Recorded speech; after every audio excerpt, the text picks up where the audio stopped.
Figuring out your future can feel overwhelming when you're just starting out, but the United States Air Force can give you the support you need. With over 200 different career fields, there's a place for you to serve. Whether you want to provide health care to your fellow airmen, work to maintain valuable aircraft, or secure every base or something in between, the Air Force will give you all the top training and education you need to excel. You'll also have the chance to travel all over the world while serving your country. A decision to join the Air Force will be one that you will never forget or regret. Contact Staff Sergeant Benish at 505-239-3845 to find out more information. Opioids can change your life like they did mine. My addiction started after my surgery. Soon, I couldn't live without them. I wasn't getting high anymore. I just wanted the physical withdrawals to stop. At that point, my safety, health, career, none of it mattered. But I found a solution. Visit anotherwaynm.com to find alternative ways to treat pain. That's anotherwaynm.com. Don't let my story become your story. Paid for by the New Mexico Department of Health.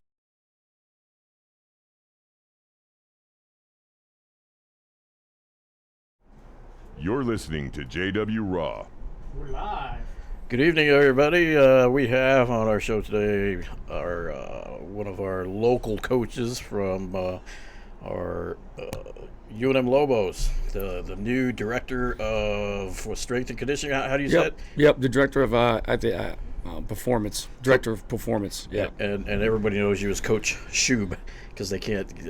Coach. Coach Sop. Because Sop. Yeah, last name is Holsopple. So when you have so many mess ups, even Starbucks can't get it right. So Holsopple. Yeah, how to break it down. Starbucks can't get anybody's name right. Yeah. we'll give him a pass on that one. So Sop. Coach you Sop. got it. Yeah. Everybody calls you Coach Sop. What's up, Sop? What's up? Exactly. That's what it sounds like usually. So is this your first year or your official year? Or yeah, I got here January 21st was my first day. Oh, yeah, you're brand new. You're still acclimating. Yeah, I'm still deciding between red and green. So. There you go. Garcia's. Where are you from originally? Originally from State College, Pennsylvania, and usually you have to say right after that, that's where Penn State's at. Yeah, Penn State. There you go. And we talked a little bit. You did some time at Ohio. You've been kind of floating around and acclimating to different college programs, and finally got a chance with UNM, and that's where you're going to settle for a little while here. Yeah, exactly. Yeah, I don't plan on leaving, so until they kick me out. Good. Coach Davey is. Did he recruit you, or how did all this? Yeah, kind of. Coaching's usually kind of trees, right? Yeah. So when I first started, my first internship was at the University of Notre Dame in 2000, and that was for one of my best friends in strength conditioning in the business, Mickey Marotti, and he's actually the head at Ohio State now. So when I was there, obviously he was Coach Davey's strength coach when he was the head coach of Notre Dame. So just by kind of word of mouth, hey, UNM job is going to be open. You should probably talk to Coach Davey about this. And so then we started the dialogue, and I came and visited. And, and I've known, through the Lou Holtz tree and how Coach Davey came about. And you knew how good of a person he was, how good of a coach he was, very systematic and structured. And so it was something that, I wanted to come and work for someone like that. So the Lobos, what did you know about the Lobos before? Obviously, you knew they're Mountain West. You knew like some of the history. Big names. Yeah, well, they've had a history. Urlachers, if you go way back, Don Perkins, and we got some guys that made it big. Yeah, and as soon as I told my dad, obviously, he told me, he's like, one of their players was part of the Steel Curtain. So being from Pennsylvania, and the whole thing. My dad was a huge Pittsburgh Steelers fan. Okay. So you said, well, that's where we're going. So let's. Good. Yeah. I mean, I knew right away. After walking around and being around. I'm usually a big proponent of people make the places, not necessarily the place. And so just being out and about, when you're going out to eat, you see how people interact, how the community is, and then obviously Coach Davey, his staff, the players. And then I knew before I got on the plane to go back home that this is where I wanted to be. So as one of the as one of the coaches, do you get to go out on recruiting trips, or how does that work for you? Really, no. There's only 10 coaches that can go out on the road. Okay, And- only 10. Yeah. So that and they're scouring the whole country and got it broken down. It's pretty Yeah. unique, like how most of these guys do it. But I'm involved on campus recruiting. So when a young prospect comes in, unofficial or an official visit, they're there with their parents, guardian, whoever it may be. I'll meet with them usually for an hour and sometimes even longer. I'll go with them, throughout, whether we're going to, BW3s for lunch or something. I tag along and go along with them and really get to know them, because I spend a lot of time with the players throughout the whole entire year. I don't have a downtime. Yeah, I can imagine. Yeah. So, and you're getting ready to ramp that up here next week, couple weeks, 2 days starting? Yeah, exactly. And actually today was our official last day of summer training. So it ends up being eight weeks of summer training, which is my hands-on busiest time, right?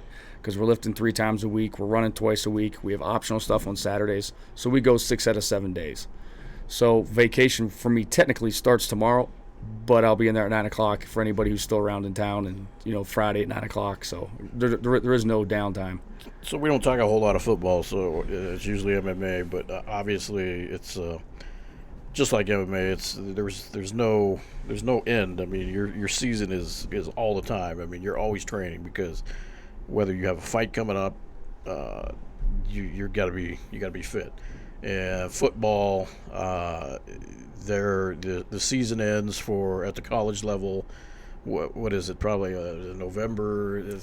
Yeah, usually you want to be playing for something in November, Yeah, right? exactly. You want to be playing for something in November. December's your bowl games. Yep. Now, national championships like, January 6th, 7th, and classes start on the 11th. Exactly. We need you, Coach. We're used to the football season ending in November, so we need you for. Exactly. The Lobos. We've had some tough years, and our fans are they're very loyal to their Lobos, but they're like every other team. They want to win, man, and it's. My parents are some of those hardcore fans. They're local UNM alumni, and they buy tickets to all the sports. And my dad makes sure he goes to even the baseball games, everything.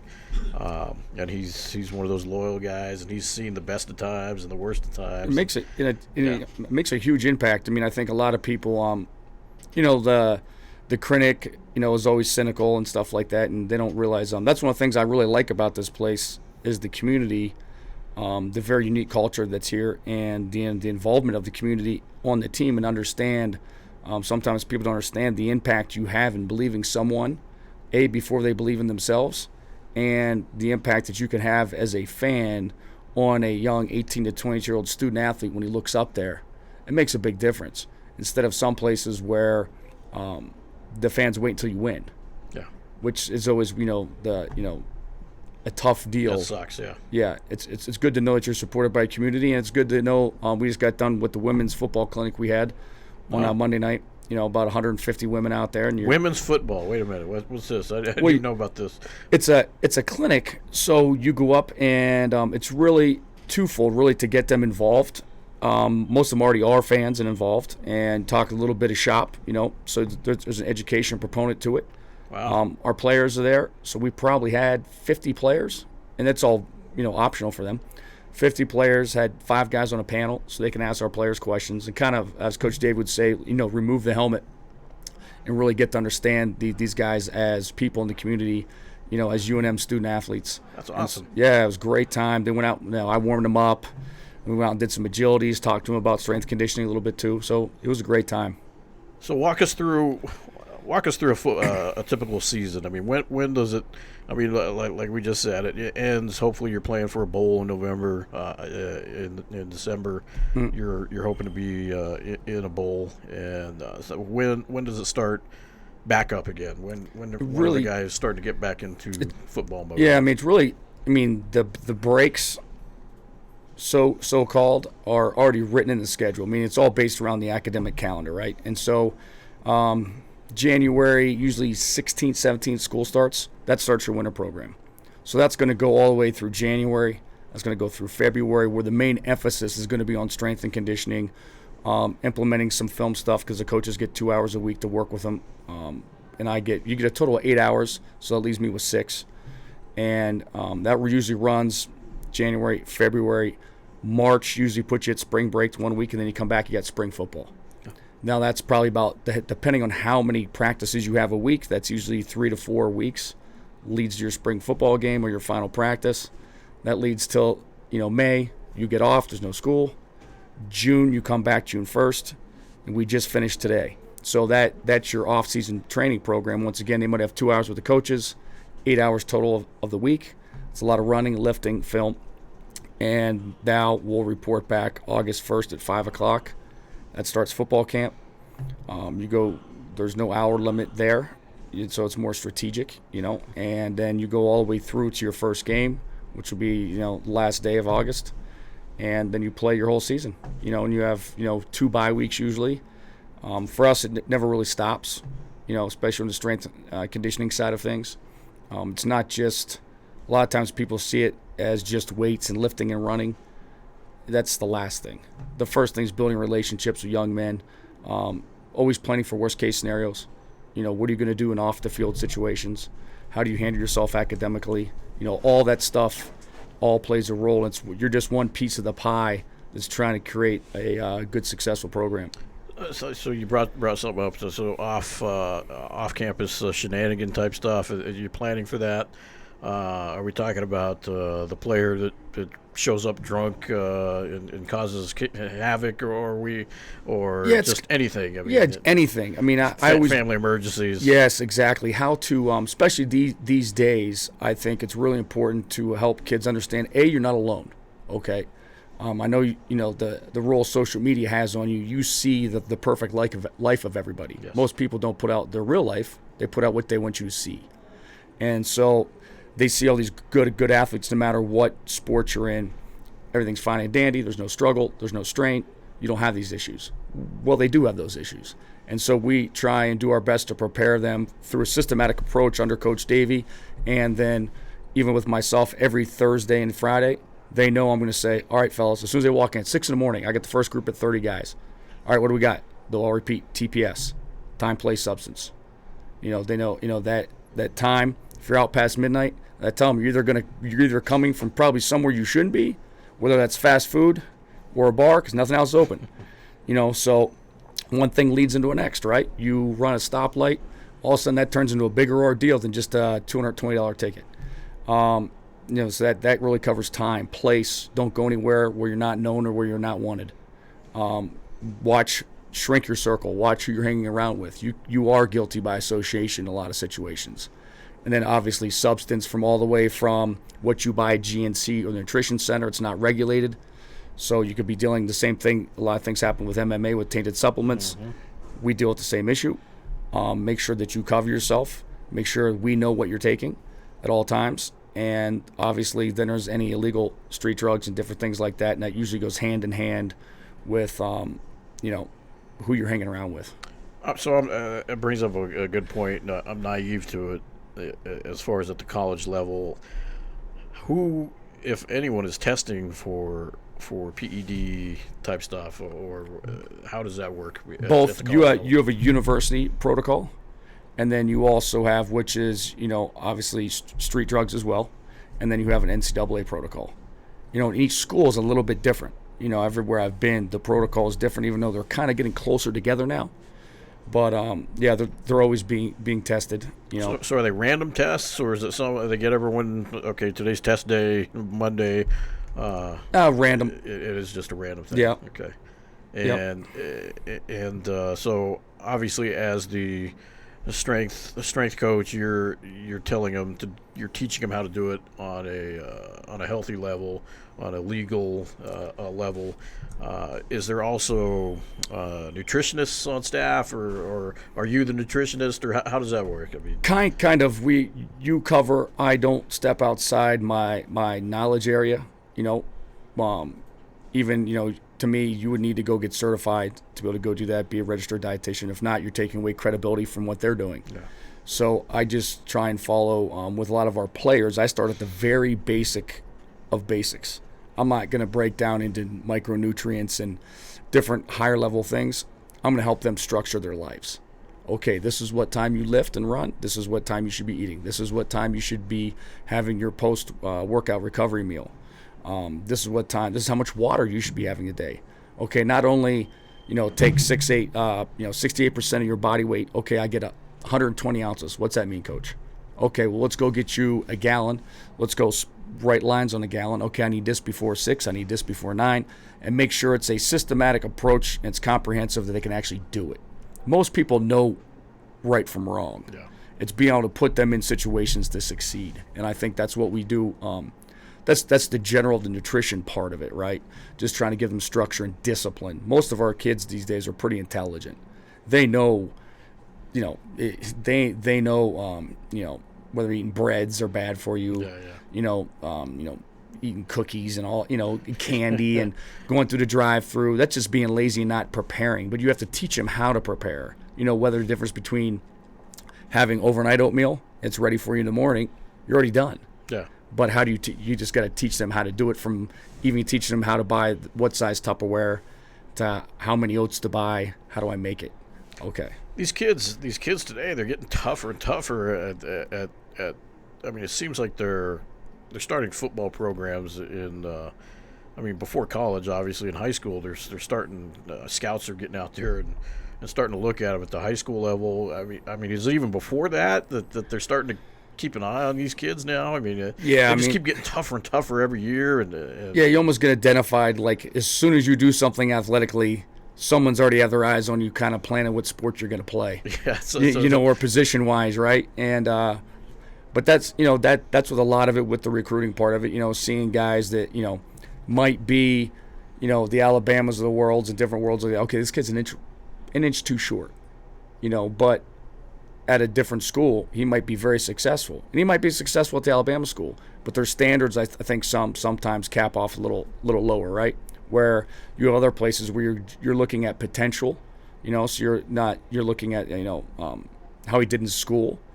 I mean, how was he as a kid growing up in his local area? Will he put in the work to get to where he needs to go? Because you have a lot of kids that, as Coach would say, Coach Davis says, a talent trap, right? You've always been bigger and stronger, faster than the other guys, so you've never really had to work. You've just been blessed with that really head start, and so you've never had to develop those skill sets that you need going against somebody who has the same genetic potential that you do, and so you're always cognizant of those type of things. So, do you guys have? Do you guys have recruiters that are like watching social media? And this guy's performing. He's all over all these videos in high school. Or is that something Coach Davey does specific, or he has people working? Yeah, those guys are always, man. They're always working, man. That's the scouts, I guess. Yeah, and the whole football staff. They're there today. There's no kids around. They can't work with them today. They're in there watching film at 7 in the morning and meeting all day, going over recruiting constantly, going over next year's opponents, going over what we're going to install with our players. They're relentless workers, nonstop. Like, if it's Maine, there's no app. They're there 16 hours a day. Like, so were you there last year, last season, or no? Officially. This will be my first season. So. You start with them at 6 o'clock in the morning, and is it mandatory, or how does that work? Yeah, you have different hours for different hour regulations, right? So in season it goes to the 20-hour rule. So you have 20 hours to get all your football, strength, conditioning, everything in, right, in season. Then off season, what we just came off of, you have 8 hours a week. And those 8 hours, the football coaches can work with them for 2. But out of those 2, there's still restrictions. They can't use a football. They can't implement on the field. They can't implement scheme 11. They can't go against each other 11 on 11 without a ball, any of that stuff. And then I get 6. And so then I usually end up breaking it down. We'll lift Mondays, we'll lift Wednesdays, we'll lift Fridays, and we'll do agility, speed, and conditioning Tuesday and Thursdays. And I'll also implement a lot of the other stuff. And I like being, I think sometimes I like being a lot really creative. So even on Mondays and Wednesdays and Fridays, we did a jiu-jitsu warm-up for 20 minutes. Oh, wow. So You know, Where do you get a coach or for that, or how does that work? I do all of it. So you're the jiu-jitsu, so you have a background in that. Yeah, Cool. I've been doing it for. I mean, I've wrestled all my, all growing up. So I'll even use a lot of those drills too. But even learning from, I started doing jiu-jitsu probably 3 years ago. Now, am I close to the talent level and the people that have? No. I was gonna say we know some guys around here. You If know. you ever need some help to really put these guys through, But to run a warm up, we can send Tusa over there. Or Yeah. some humbling. Barata, or We could get like Yeah. a 5'2" guy take on a 6'4" guy. yeah, and that was one of the first guys I actually met here was Coach Tusa, because I Yeah. knew when I moved from Atlanta to here. that guy gets around, man. Yeah, and I was an American top team there training, and I was volunteering. So I was training a lot of those guys on the wow. side just for the fun of it. And Jakau, who's a pretty popular guy, Yeah.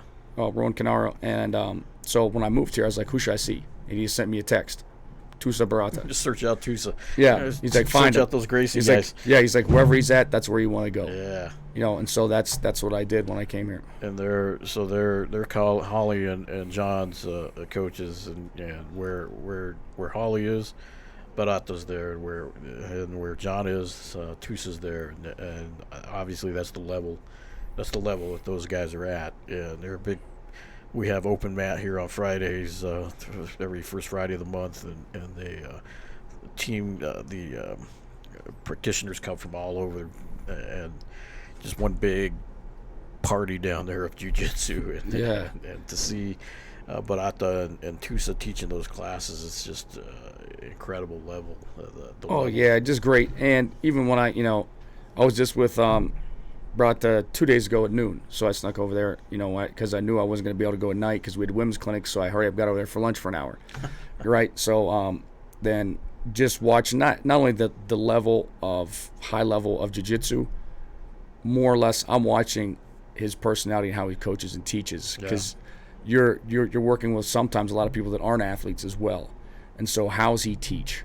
Yeah. And he uses a lot of humor, and he's funny, but he's also stern. So it's really, I'm a coach at heart, so that's what I'm watching, is how he's teaching it. Besides, for me, it's a good getaway. I don't have to run a warm up anymore. I don't have to run guides and tell 100 guys what to do every day. I get to sit back and be the student. That makes sense to watch other coaches, I guess, because you are learning. You're learning from them and their styles, and like you said, obviously you're with the football team. It's very structured. Those guys have to be there. They're part of the program. Whereas it's very regimented with you, and with like Barata's class over there. He's got a class, and I mean they're doctors and teachers and a little bit of everybody. Some are pro athletes. I mean. So he does kind of have to probably adjust how he talks to one of the pro fighters compared to the teacher. I don't know. I don't know how that works, but I guess studying that has got to be pretty cool to. Yeah, no, to see. I love any time. Even when I'm just walking through here, I'm like peeking over, looking who's coaching who and how they're doing it, and what are the terms they're using, all that stuff. Yeah, when you walked in, I think you probably had you heard probably Tank, Yeah. Coach Lester out there yelling, and Coach Brandon Gibson, Six Gun. I don't know if you know those guys.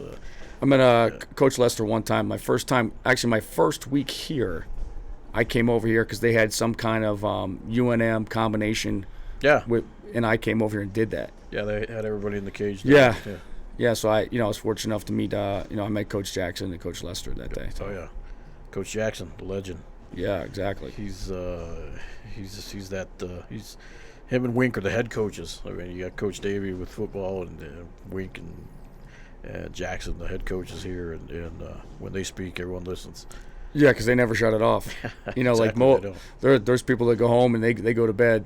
Most of your really good coaches, it doesn't go off. You literally have to train yourself to sleep. If not, you'll be thinking about it all the time. So, Coach Davey, how is he? What's he like as a person? Everyone knows him as the coach. I think it's the same way. I mean, I've always had a great level of respect for him before I even started working for him. So I feel fortunate, lucky that I get to, for me, stealing, his coaching style, stealing his terms, all the experience that he has, and you'll see when you're around someone like that, and you'll see a term on something, right? So you might have one helmet. He's got everything written down, very systematic. and it'll be one helmet, and you're like, what's that? And you don't know yet because you just got the list of terms.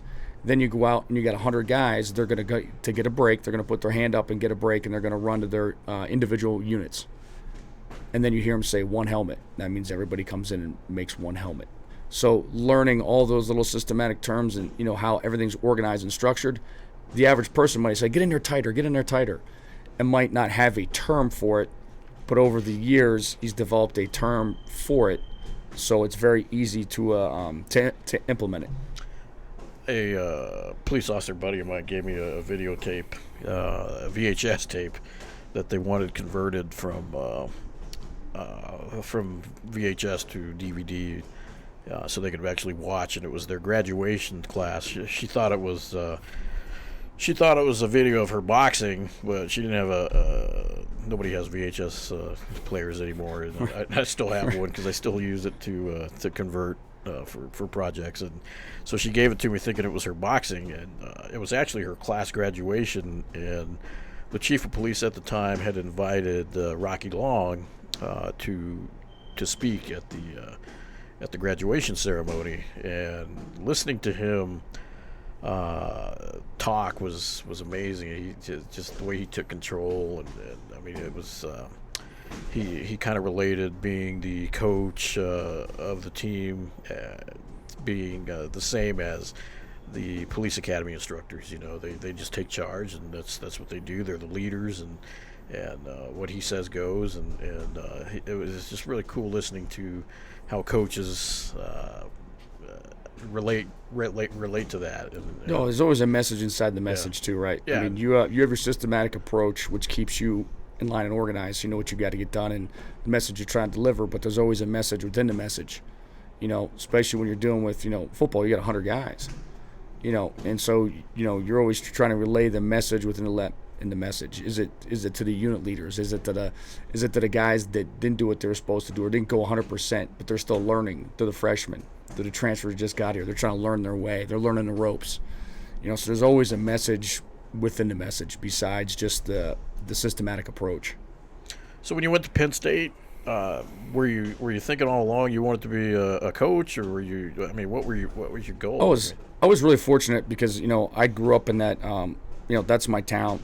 I learned a lot from everything I've learned really comes from my dad, my mom. They both worked at Penn State for 33 years, and they weren't exactly they weren't professors. My dad was down at the office of physical plant, so he's hanging drywall and painting and going to work every day. And so I had that really as a foundation in there. And that was my summer jobs, is I'd go work with my dad down there. To be honest, I mean, my first 2 years I was with we had a club boxing team there. And so I knew, and I started boxing when I was probably 8th grade. And I saw a guy named Walter Blake fight there. And I was like, man, I want to do something like that. And he came over in a small gesture, college guy came over and said something to me, and I was watching him fight, and it made an impact on me. So I was like, okay, I want to, I'm going to stick with this boxing thing. So, and I played all sports growing up. So when I got to Penn State, I went to the club boxing team. Well, when I was there, I ended up getting, I got a car wreck. I got hit by a car, and I was in another car. I was in the back seat. It was actually in Philadelphia. I was working on a school project at the time, and so I was kind of out of boxing, but at that time I was already training with our football strength staff there. A guy named John Thomas, who was 20 years, who was a head strength coach at Penn State.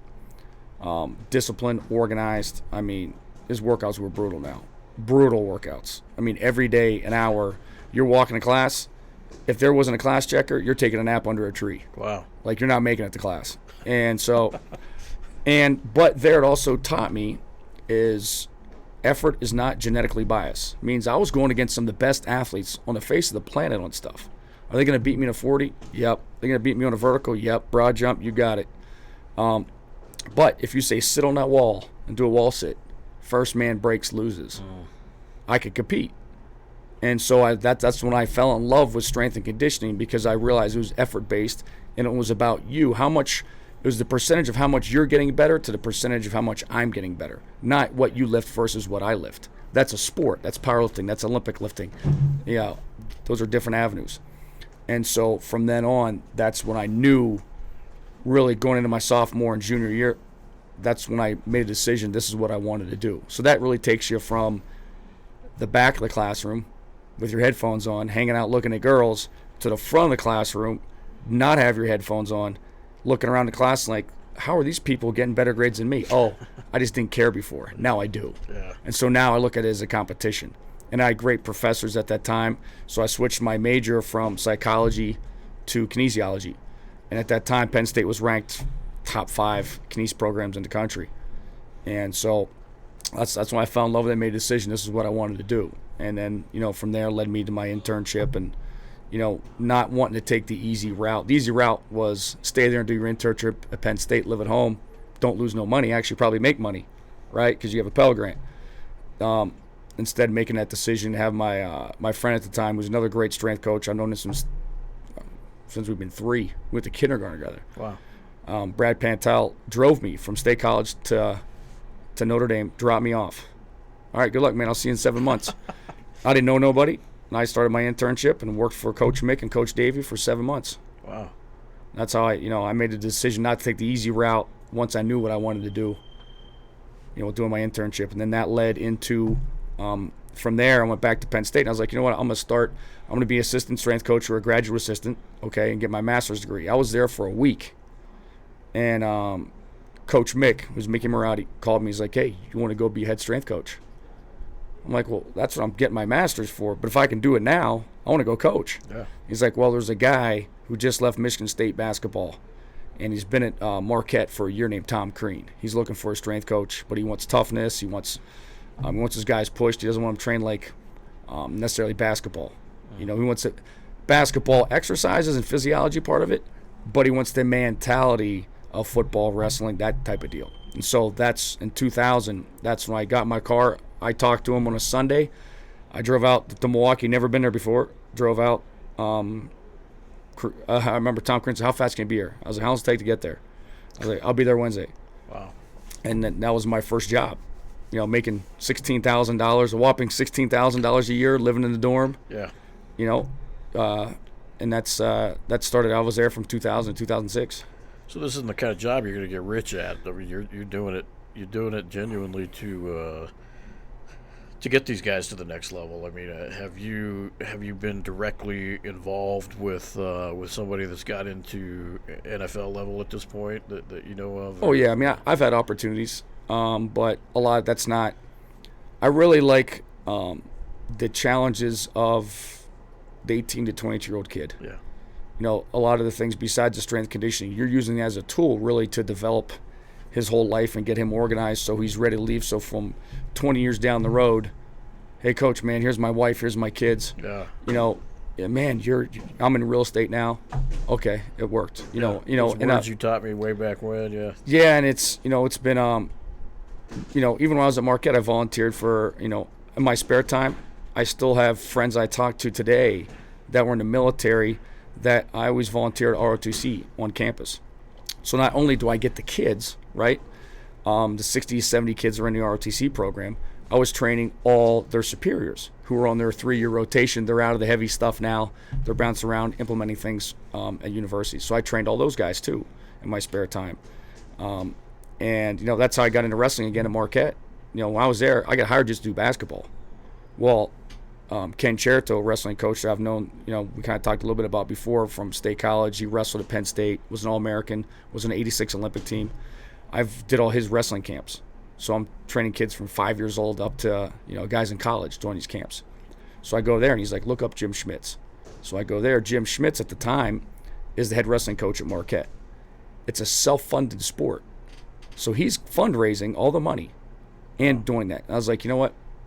I'll train your guys at 6 before the basketball guys come in at 8. Wow. I got it, coach. I was like, you just worry about fundraising and doing the practices. So he became a good friend. The following year, I took over all sports. Wow.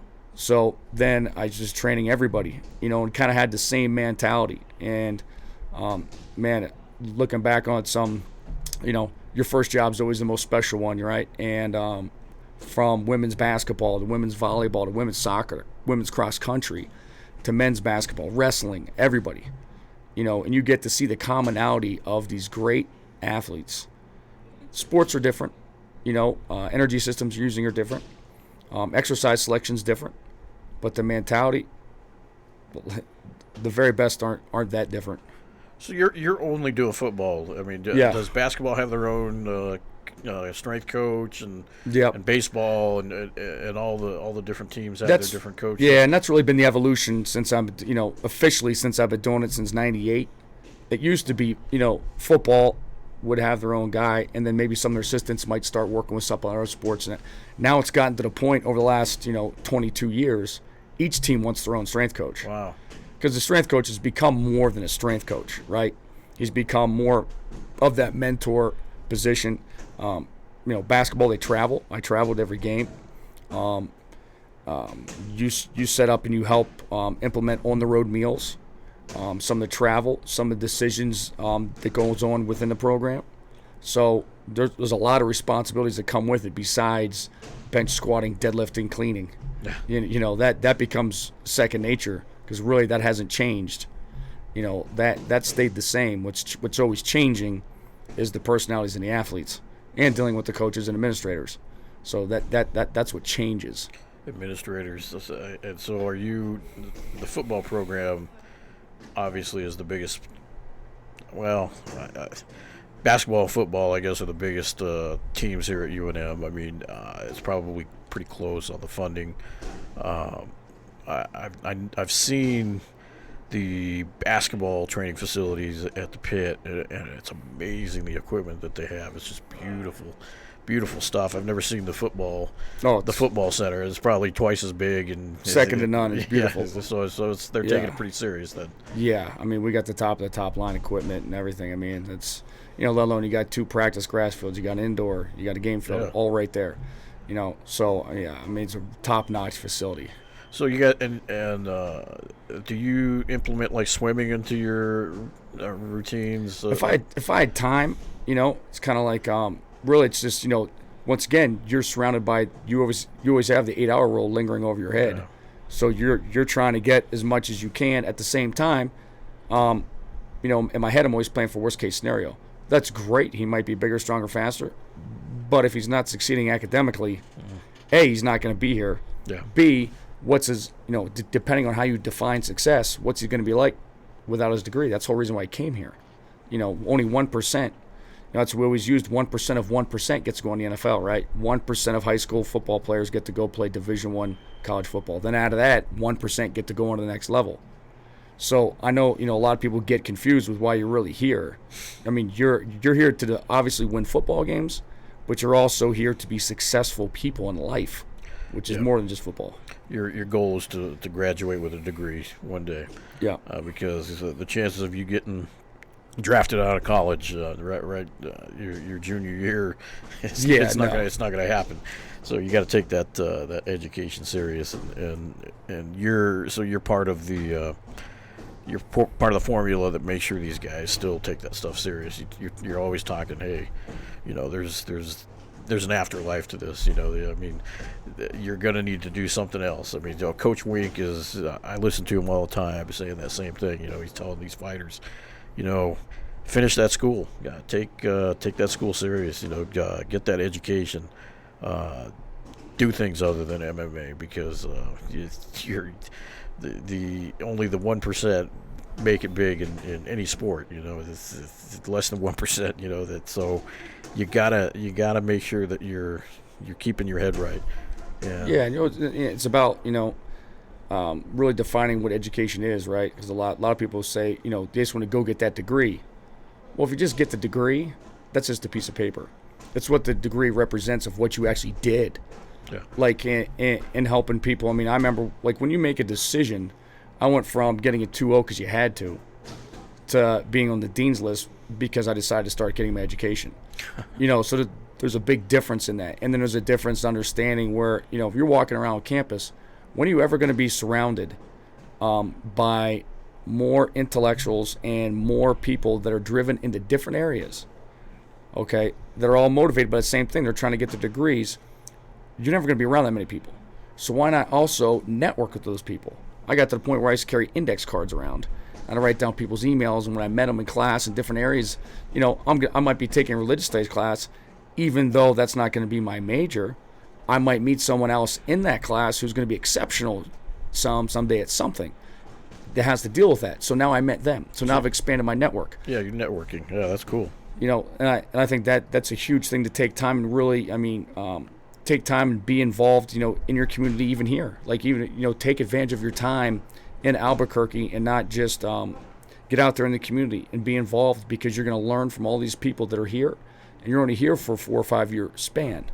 Now, you don't know if you want to come back. Maybe you want to retire here one day. Maybe you want to, maybe you meet another connection of someone who has a business here, but also has one in LA, Chicago, and Atlanta. The film industry is here. Yeah, there's a bunch of different things. If you don't get out there and you just stay, like you said, if you stay so locked in on just what you're trying to do, what's right in front of you, whether it's MMA, whether it's football, whether it's everything else, you stop growing as a person. If you're doing MMA, that's alternative to 99% of everybody else. But that MMA fighter, learning about business is different for them. So that's why you're always constantly trying to grow and develop, and you can always apply it back to what you always do. Yeah. So I mean, as the strength coach, I mean, are you treating all the players the same? I mean, does the quarterback get a different workout than the lineman, or I mean? Oh yeah, and on different levels, right? So I've had this conversation with a bunch of guys, right? Because a lot of, just like people, if I say, Mark, get your foot behind the line. And you're going to look over to the next guy and see if his foot's behind the line. Because the first thing you're going to do is deflect. Well, his foot's not behind the line. Yeah. I'm not talking to him. I'm talking to you. And so there's always that deflection, right? So when you say train people differently, there's a lot. Yeah, I do. Is there levels? Is there standards? Yeah, our guys know to be on time. If you're a second late, you got the late plate. It's painted. It says late plate on it. You know you got it 100 yards. Okay, that's standard. That's one of our standards. Be on time. Wow. Okay, if you're late a second time, it goes up to 125, and it starts when you first get here. So I track every time you're late throughout your whole entire career. You got your little notepad out. I post it right on the wall for everybody to see. So what is this late? Let's go back to that again. That's fascinating. It's so. Do they have to buy dinner? Steak dinners for everybody? So what is the card? Or I mean, it's a late plate? Yeah, it's a 45-pound plate that we took and painted. Okay. So I painted it cherry, which is one of our school colors, and then it says late plate in silver, which is another one of our school colors. And then they have to run with that plate. They have to push it on the it. ground. They can't take their hands off the plate, and they can't go to their knees.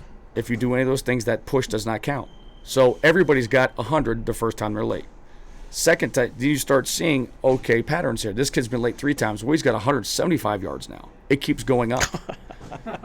So it's just not 100. I track him throughout his whole career. So if you're in for 4 years, it teaches you, everybody's going to be late once. That's 100 yards. You don't want to, if you're late once every year, you got a 200-yard plate push. So are you starting? I mean, are you starting at the training room? You have it marked off 100 yards. You go and you taking them out to the field and say, "Here you go." Yep, they go do it in front of everybody, or how does that goal line work? to goal line? A coach has to watch you, or a unit leader, a leader on the team, has got to watch and make sure that you follow the standard operating procedures, which is don't take your hands off the plate and you can't go to your knees, and you got 100 yards. And then I write down what it's all posted in there. They know exactly. I'm transparent on this stuff. That when you originally asked, is everybody treated the same and differently? The standards are the same for everybody. Yeah. What's different is obviously if I'm training a quarterback, I train him differently than what I train a lineman. From exercise selection and that own player's orthopedic concerns. Just because he's a quarterback, he's built differently than the other 4 quarterbacks. So now it's even more different, right? And then mentality-wise, you're also treating everybody different because everybody's got a different role in the team. You might have, 10 wide receivers. One is an exceptional track athlete who can run super fast. His biggest issue is going to be, can he run routes properly? Another guy might be a bigger wide receiver. He doesn't have the speed, but he has the physicality. So now he's different. So everybody's going to be treated a little bit different according to who they are as a person, how they're built orthopedically, past injuries, all that stuff. Well, that's a big difference between football and And MMA, for example, I mean, these guys come in late, and there's no consequences like that. I mean, if they would implement that here, Well, there is, but they just find out during their match where the consequence is, right? yeah, well, and that's a good way to look at it. I mean, yeah. there are consequences one-on-one with the, when the cage locks, the truth will be told. And it's funny because as an officer, SWAT training many years ago, we did this thing called can runs, and when you screwed up, there was these cans of rocks, basically the ammo cans filled with rocks, and you just had to run with those cans of rocks a couple 100 yards up the mountain and run it back.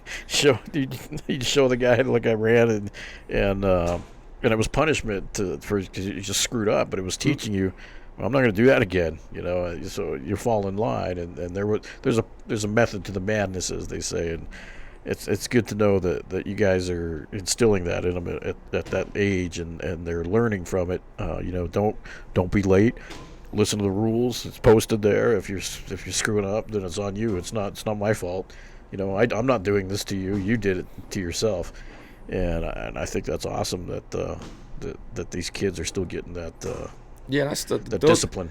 Yeah, and those are the old school ones too that I like. Even our guys know. It's when you walk in somewhere the first day, might not have had the same protocols you had. They fought it to the time now. Like when you walk in our room, there's no hats in the weight room, no cell phones, no earrings, no yawning, no leaning. And so if they see it, they know if they yawn, I point to them, push-ups, so they know right away. So it takes from you calling them out to now they call everybody else out, right? And anybody who visits our facility, they know the Lobo Shield. When you walk in the weight room, no one steps on it. Wow. You step on it, it's 100 push-ups, and you got to clean it. You got to go get a towel and clean it because it's been marked. So we have all these little pride rules that go along with everything, to really establish that, you embrace those things. Even we have a nutrition area, okay? Outside our nutrition area, I call it Lobo Mart, and posted out outside the nutrition area is how much it costs for everything that's in there. Now, it's because I want them to always know that there's a price for everything. Nothing's free. And so they might say, hey, Coach, can I get an apple? 5 push-ups. Everything is paid for in exercises. And so we have fresh fruit there. We got oatmeal. We how got bad muscle do you want milk. that apple? Yeah, it's just always – it's nothing big, right? But when it's 5:30 in the morning, you're a little tired. You don't feel like doing 10 push-ups before you even start the workout, right? It's like the person, that lives 2 blocks from the gym and they want to drive. Aren't you going to work out? Like, yeah. why not just be your warm up? Do that 200-yard walk. Yeah. Yeah, I mean that. Man, I like working out the gym, but the leg press is so far away from the squat rack. I'm not walking across the gym to do it. If you do leg day, you don't want to walk back. Yeah. So I mean, it's always funny, always the little things we implement, and how many things are actually pretty consistent. With a couple of fighters I've had the opportunity to train. It's the same umbrella. Like you're looking, okay, what's his style? How's he fight? You go to the energy systems then, right? Is he going to be, a 3-5 minute rounds? Is he more wrestling based? Yeah. So there's some other things that I got to do now to have him carry heavy implements, because he said he struggled before. From going into those clinch and wrestling situations to standing up and throwing punches and striking. So he feels like he gets gassed out, his arms do. So that's what I'm training that guy for. And they're some of the most appreciative people I've ever trained in my entire life, because it's a tough sport, and it's an optional sport, right? Like you said, it's optional if you show up. It's optional to do. And so they're making that choice to do it, so they're very appreciative, and some of the best, highest level guys I've worked with are the nicest people I've ever met in my life. I wanted to make fun of millennials and say that it's their mentality, but when millennials are already way out of college, I mean, it's the next – I don't know what they call the next age group now that's in college right now, but I guess have you noticed their way of thinking and upbringing is different? Do you have to change the way that you talk to them compared to Generation Z? Generation Z, there you go. So the Generation Z are in college right now. I mean, I think what it is, to be honest with you, I don't think kids have changed. It's parenting. The parents have changed. The environment around them has changed. So therefore, they've changed. Because I'm pretty hard on guys, but I'm also, they know I love and care about them. They know I'm going to be the same guy that's going to jump their butt in the weight room or on the football field when we're running. But at the same time, if they're dealing with something, I remember a player, one of my best moments ever in coaching is when we're getting ready to play a spring football game. This wasn't here, it was a former school. And the defensive line coach walks down. He's like, "Hey, where's so-and-so at?" He's not here. I was like, and I literally just voted him. So we're coming off our winter program, right? So he was voted. His picture is up in the hallway as the hardest worker in the winter. He's not here. You haven't heard from him? Nope. So I go to that picture. I take a picture of it, and I send it to him. He calls me back right away. "Coach, I don't know what to do." I was like, "What do you mean?" He's like, "I've never met my dad, and he's going to come to the spring football game today. That's going to be the first time I'm ever going to meet my real dad." I was like, "All right, meet me out back." So I walked around out back by the dumpster behind the facility, met with him, talked to him, and got to see him hug his dad for the first time after the spring football game. Wow. So those are the moments that you get to deal with. It's the volleyball player that I get a phone call from. "Coach Sop, yeah, I'm in labor right now. I'm at the hospital. You've prepared me for this. This is nothing compared to leg press." I don't know about that, but that's cool. You must be training hard. Yeah, I mean, it's those moments like that is what you do. This is why I do it. That's awesome. Winning's great, and there's been a bunch of. I've been fortunate to be Final Fours and conference championships and all those things. But there's nothing like the relationships and those special moments that you get to see, and they're only built upon. You've been able to go on both sides. You've shown how much you love and care about them, and that love is also included in tough love. Well, these kids are going to remember you for the rest of their lives. I mean, coaches are such an influence on them. I mean, their parents obviously treated them a certain way, but coaches instill values in them that their parents didn't necessarily put into them. I mean, you probably see it, some of these kids come into your program and they've never been yelled at in their life. And and so here you are yelling at them first day. They're probably like, "What is this?" Yeah, and a lot of it, like you said before, do I think that the kids have changed is not as much as now the environment has changed. I'm not saying it's a good or a bad thing. I mean, I think you come out molded and your environment shapes you, right? Obviously, you have genetic potential involved in your areas and where you're raised at, but I think you can still you might go around it another way, but the bottom line is going to be how much you care about these guys at the end of the day, to how far you can push them. I just hope it never gets to the point where I think for whatever your character flaw is, right, you might have a character flaw that needs fixed, and most of us do. That's kind of in the way of you performing athletically. It's usually never the athletic event. It's usually something else outside of it is stopping from that happening, right? And we never get to the point where you can't correct that, because sometimes the bigger the flaw, the harder you got to be on them. And so if they're saying, "Well, you're being too hard on them," or "You're being too," they're never going to get that fixed. It's like the people in our society who have the biggest problems. They have to hit the most rock bottom to actually change. Mm-hmm.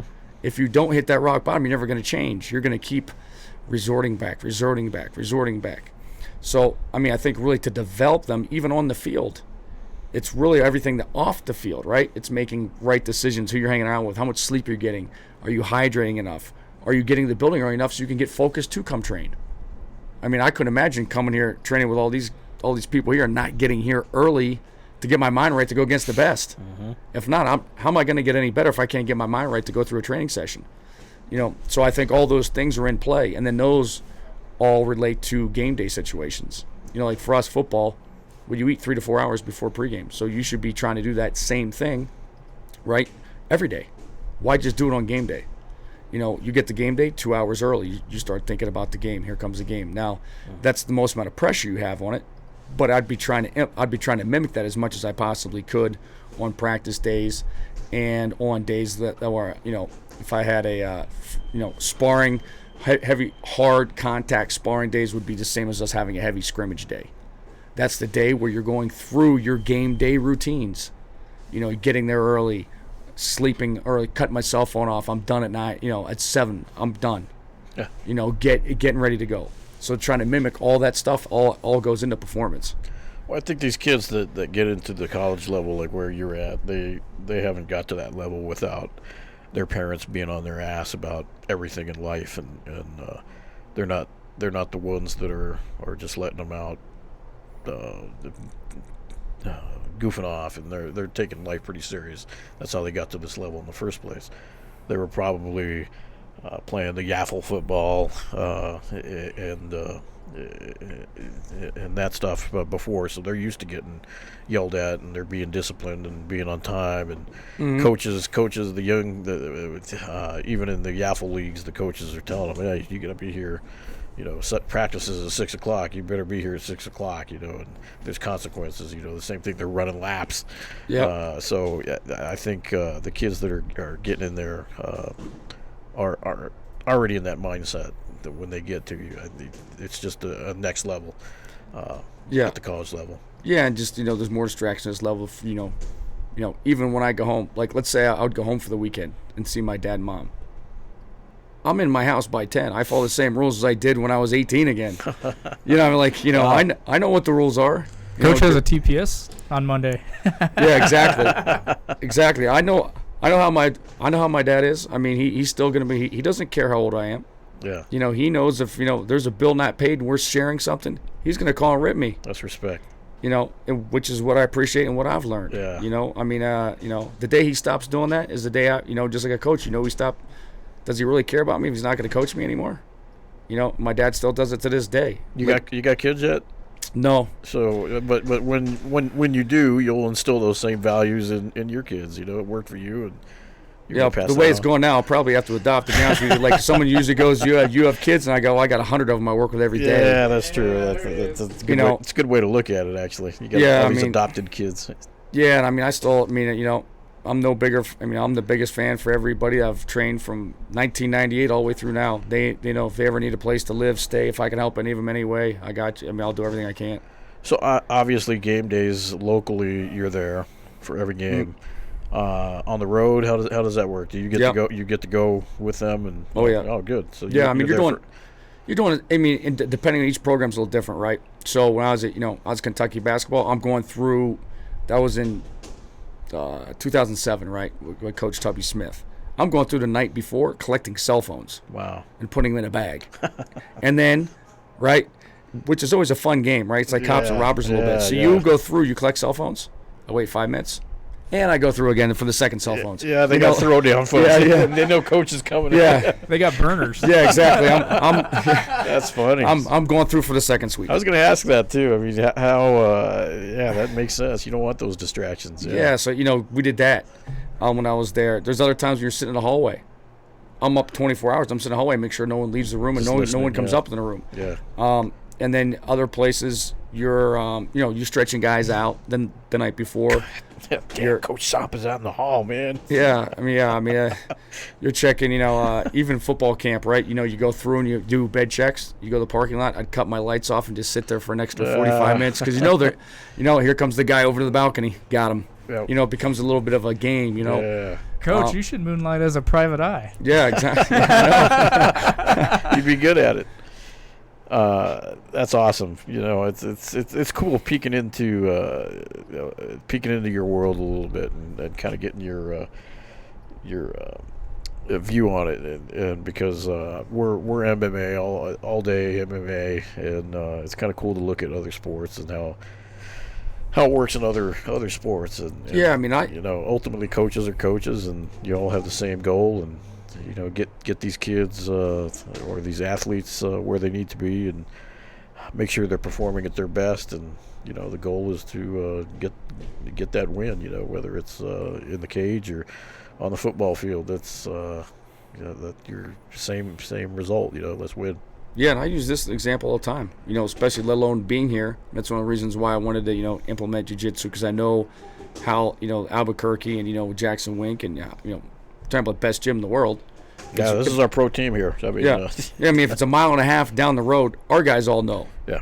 A matter of fact, if the last fight, right, that Holly and John both fought, I got the fight in our locker room. Oh, wow. And so we got pizza and wings, and that was the only time I looked at, I was like, okay, not flinching when guys eating pizza and stuff. And we got to fight. Coach Davey was there. All the coaches That's cool. came in, and we got to fight in our locker room and watch the whole thing. Wow. So it was kind of, and that was during, that was during 4th of July. That's when a lot of guys went home. We had 50 guys there. Yeah, and is it one of those voluntold kind of things, or No, and it was, they all wanted to be there? Yeah, man, they're all huge fans. I mean, they're all huge fans Good. of MMA, and even bigger fans of Jackson Wink, to be honest with you. And so they're really big fans.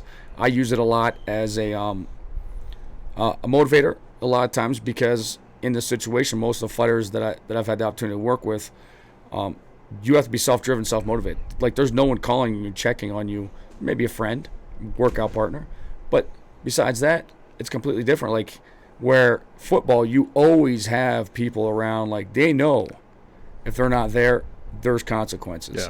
Yeah. And they're immediately, and they're swift, and they're that day.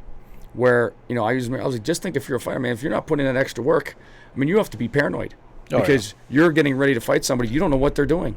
Well, you guys, I mean, talking about 2-a-days, I mean, these guys are training 3-4 times a day. I mean, they come here first thing in the morning, then they go do their strength and conditioning, then after that they do their jiu-jitsu at night, then they're back here again for the night practice. So I mean, they're constantly going, man, and it's a tough. They got to take it serious year round, and I get it. It's a lot of energy, a lot of time, and if they don't put that time in, they're gonna fail. And it's that simple. And that's why I use it as an example. Example. I mean, if you're going to follow the NCAA rule and just work out 8 hours, and you're not going to do something on your own, everybody's got the 8 hours. So that's already an even point. So what are you going to do outside those 8 hours is really what it comes down to. Well, we got to do another collab where you bring the guys in and kind of get to watch and view, and then maybe take our guys over there and see you guys in your element, and that's kind of cool. I mean, we got to support each other. We're all Albuquerque, we're all New Mexico, and 100%. We're the New Mexico Lobos, and we're Jackson Wink is our pro team, local pro team, and there's baseball options and whatever, but these are the biggest teams in Albuquerque, and we got to support them, and you're part of that, making it happen, and I think that it's cool, and it's a pleasure to meet you and have you in here and talk about it, because we want to know what's going on outside of MMA. There are other sports going on. Before we go, I got a question for Coach. These viral videos that sweep the nation around this time until like middle of August is the weight room. Bench squats. What goes into that to get that room so amped up? Because that room's full of moto. And two, how can you explain, as a strength and conditioning coach, the power that comes just from the guys like cheering you on because you have literally 800 pounds or more on your back, you're squatting? Yeah, and I think, I've kind of took it, and to be honest with you, I've took it and ran the other way with it. So those are usually on max lift days, right? So that's one day you got one guy on a squat rack, say he's got 700 pounds, he's trying to get 3. And you got 20 guys watching him. I've taken it and flipped it for our motivation.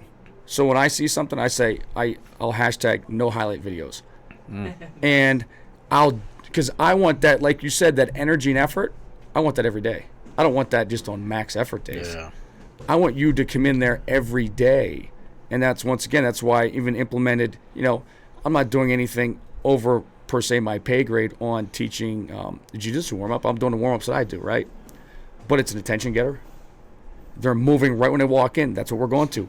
I went and got mats. I got mats from Gracie. I took their competition mats. Nice. Went over and bought them and put them in there. I got, probably 20 yards of mat. And we take our shoes off. We get on the mat, and we go. Wow. And it's an attention grabber because it gets that energy going. Boom, right away. As soon as you walk in, bear crawl. There you go, crab. Shrimp. So now the guys, even to the point where we do rolls, okay? Wow. We do right shoulder roll from the knee, right? I don't even go from their feet. So when John Jones came in the cage, his last fight, what's the first thing he did? He rolled in. Roll, He does that roll, and all of our guys just went crazy. Yeah. They all went crazy. They're like, forward roll. Yeah, he does that crawl. He does Yeah. that crawl in, and then he Yeah. does that roll. And So our guys are, that's some of the things that's kind of cool that they, kind of bring in, like when you talked about community and, how being two huge, big sports teams in the city. I mean, that's something small I do to try and, build that cohesiveness. I said I'm looking forward to seeing everybody over there for our games, and you guys are always welcome to come over there and watch us train. Yeah, we'll take you up on that. I look forward to this upcoming season, and we will be rooting for you. I mean, you're part of the community now, and you're totally ingrained in this thing. And I mean, you're part of the team. You're part of the city, and when you fail, we fail. We all fail together, and Yep. we also win together. So it's something that's pretty cool, and it's pretty cool to be part of. And it's going to be a good year. Tell Coach Davey he's welcome to come around and say hi. I know he's about to be super busy, but he's always welcome to come check us out and tour the place, whatever we got to do. I'll definitely relay the message. If we can break him away from coaching, good luck. I know it's like He's I one, of said, those, he's one of those guys that technology, he's never stopped watching film now. really, yeah. If you can watch film on anything, I bet, yeah. he's one of the guys that they would make a commercial about, where he's at, he's at somewhere, not supposed to have cell phones, and he's watching film on his watch, So, Oh, cool. Well, thanks again for coming, and we'll be watching you guys. We'll be cheering for you guys, and you got any social media plug or anything? How can people get a hold of you, follow you? if anybody wants to reach out for anything I can do to help anybody out in the area, easiest way is probably on, the only thing I don't ever put anything out there, but if you get at me, I'll definitely get back to you, is Strength 911 is my Twitter. I came up with that when 2000, when email was the thing, right? So you're So Strength 911 at Yahoo, at Gmail, at Twitter. I got all Strength 911s. that's cool, man. So- You got to hold on to that. You get it blue check marked, and then no one could ever take it from you. Yeah, exactly. I got to get to that level. I'm not to that level yet, apparently. That was smart. Oh, I think you are. You just got a name drop. Okay. All right, good to see you, Coach. Thank you guys, man. I appreciate being here, and like I said, it's an honor to come in and meet and talk with you guys, and it's an honor to be in the building. So. Well, you're used to the smell, at least, Yeah. So, Yeah. all right, Coach. We'll see you next time. All right. Thank you, guys.